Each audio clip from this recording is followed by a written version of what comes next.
Hello guys, welcome to my channel. आज हम लोग चर्चा करेंगे लिस्ट कॉस्ट मेथड का। इससे पहले वीडियो में हम लोग डाले थे नॉर्थ वेस्ट कॉर्नर मेथड। इस वाले वीडियो हम लोग लिस्ट कॉस्ट मेथड के बारे में चर्चा करेंगे, जिसका पहला क्वेश्चन रहेगा solve transportation problem bye least cost method. आप लोग के एग्ज़ाम में इस टाइप का क्वेश्चन दिया रहेगा लिस्ट कॉस्ट मेथड का। जैसे कि हम एक क्वेश्चन ले रहे हैं, देख सकते हैं आप लोग। 19, 30, 50, 10, 70, 30, 40, 60, 48, 70, 20, जिसमें सप्लाई इक्वल टू यहाँ दिया है 7, यहाँ 9 और यहाँ 18, यहाँ 5, यहाँ डिमांड।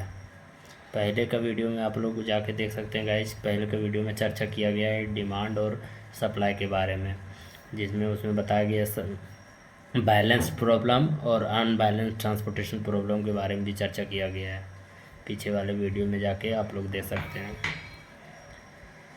उसके बाद गाइस, लिस्ट कॉस्ट मेथड होता क्या है? लिस्ट कॉस्ट मेथड एक ऐसा मेथड है ट्रांसपोर्टेशन प्रॉब्लम का, जिसमें हम लोग सबसे छोटा टर्म को लेते हैं और उसके अनुसार लिस्ट कॉस्ट मेथड के अनुसार ट्रांसपोर्टेशन प्रॉब्लम को सॉल्व करते हैं।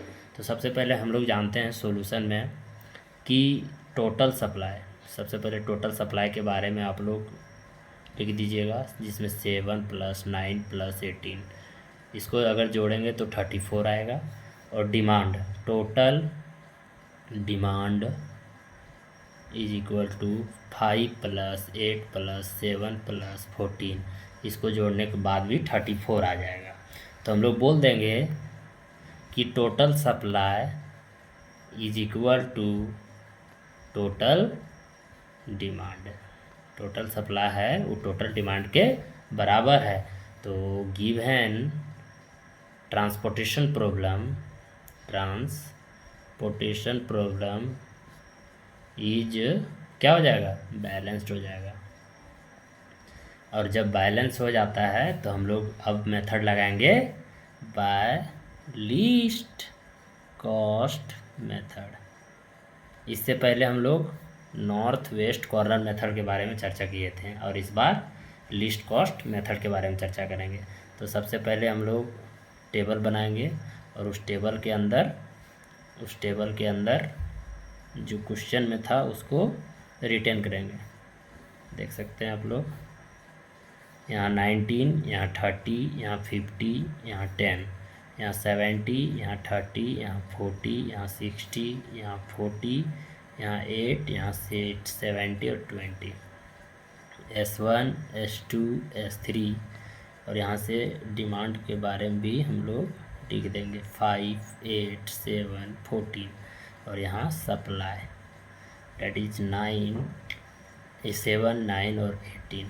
यह है destination, date is D1, D2, D3 और D4। अब हम इस टेबल में देखेंगे कि सबसे छोटा टर्म कौन सा है। तो इस टेबल पहला रो में हमको 10 नज़र आ रहा है, दूसरा रो में उससे छोटा कौन है, सबसे छोटा देखेंगे तो सबसे छोटा हम लोग को 8 नज़र आ रहा है।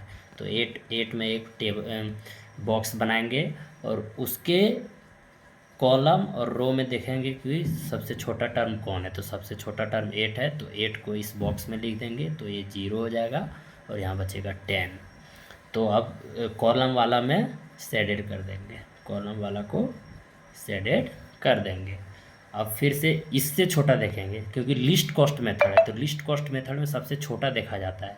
तो जब ये वाला कॉलम शेडेड हो गया तो इससे छोटा वाला टर्म को देखेंगे तो छोटा वाला टर्म हमको 10 नज़र आ रहा है। और 10 ई रो में 7 और ई रो में कॉलम में 14। तो इसमें हम लोग 7 को भर देंगे बॉक्स में, यहाँ ये 0 हो जाएगा और ये 7 बचेगा। अब ये वाला रो शेडेड हो जाएगा,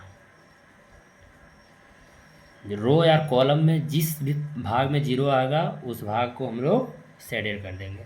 अब इससे छोटा देखेंगे तो इससे छोटा हमको नज़र आ रहा है 20, तो 20 में एक बॉक्स बनाएंगे और उसके अपोजिट देखेंगे कौन सा छोटा है, कॉलम या रो वाला। तो हमको कॉलम वाला नज़र आ रहा है तो इसको 0 और यहाँ 3 हो जाएगा, तो ये वाला पार्ट शेडेड हो जाएगा। उसके बाद नज़र आ रहा है हमको 40 दो जगह है, तो आप लोग कहीं भी 40 को ले सकते हैं। 40 को हम यहाँ लेते हैं तो इसके जगह यहाँ 7 लिखेंगे और ये 0 और ये 2 हो जाएगा, तो ये वाला भाग शेडेड हो जाएगा। फिर से अब इससे छोटा 40 है तो 40 को फिर से लेंगे और यहाँ मेरा 3 हो जाएगा ये वाला टर्म, और ये 0 होगा तो यहाँ 2 बचेगा, तो ये वाला पार्ट शेडेड हो जाएगा।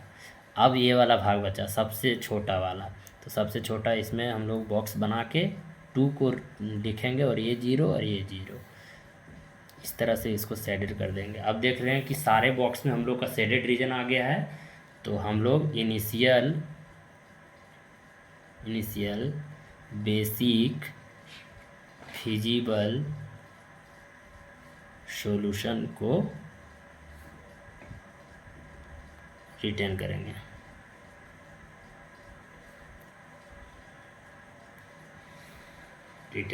हम लोग, ठीक है, देख सकते हैं यहाँ से हम लोग का जो इनिशियल बेसिक फिजिबल रीजन आया है उसको हम लोग रिटेन करेंगे। यहाँ 4 कॉलम था और 3 रो था, तो मेरा इसमें आया था 2, इसमें 7, इसमें 3, इसमें 8 और इसमें 7। यहाँ से हम लोग इनिशियल फिजिबल सॉल्यूशन के बारे में लिखेंगे। इनिशियल फिजिबल सॉल्यूशन इज, तो यहाँ से x11, x12, x13, x14, तो x14 का वैल्यू कितना है 7, x21 का वैल्यू कितना है 2, x23 का वैल्यू 7, यहाँ से x31 का वैल्यू 3, x32 का वैल्यू 8 और x34 का वैल्यू 7। उसके बाद हम लोग इसके बाद हम लोग मिनिमम ट्रांसपोर्टेशन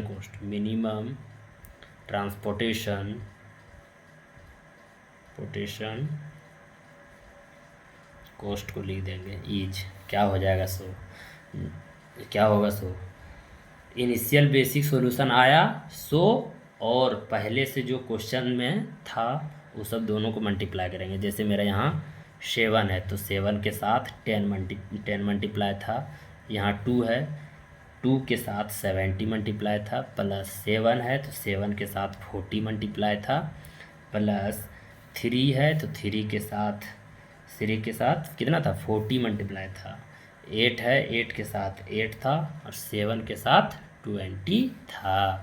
अब जब इसको गुना करेंगे तो यहाँ 70, यहाँ 140, यहाँ 280, यहाँ 120 और यहाँ 64 और यहाँ 140। अब इस सब को जोड़ने के बाद जब जोड़ देंगे तो 4, 1 और 8 रुपीज़ इसका आंसर हो जाएगा।